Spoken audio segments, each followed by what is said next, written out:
Gel hadi kollarıma gel. Gel cilve yapma bana, kat canımı canına, aşk dolu kollarıma gel. Kör atıp gözlerim bir başkasına, kör kütük aşığım, hastayım sana. Sakın ha bir yanlış yapmaya kalkma, vallahi bakmam gözyaşına.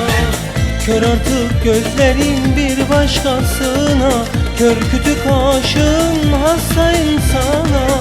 Sakın ha bir yanlış yapmaya kalkma, vallahi bakmam gözyaşına.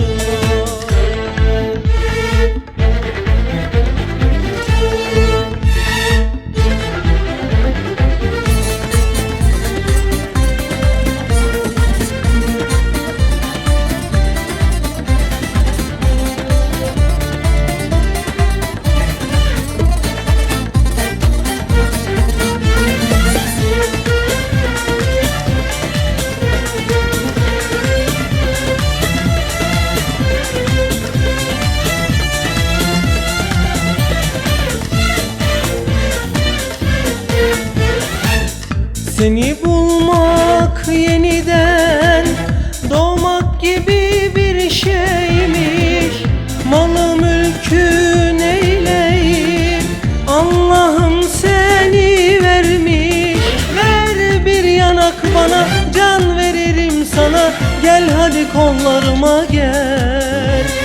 Gel cilve yapma bana, kat canımı canına, aşk dolu kollarıma gel. Kör atıp gözlerim bir başkasına, kör kütük aşığım, hastayım sana.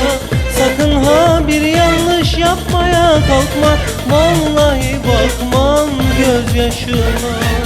Kör artık gözlerim bir başkasına, kör kütük aşığım, hastayım sana. Sakın ha bir yanlış yapmaya kalkma, vallahi bakmam gözyaşına. Kör artık gözlerim bir başkasına, kör kütük aşığım, hastayım sana. Sakın ha bir yanlış yapmaya kalkma, vallahi bakmam gözyaşına.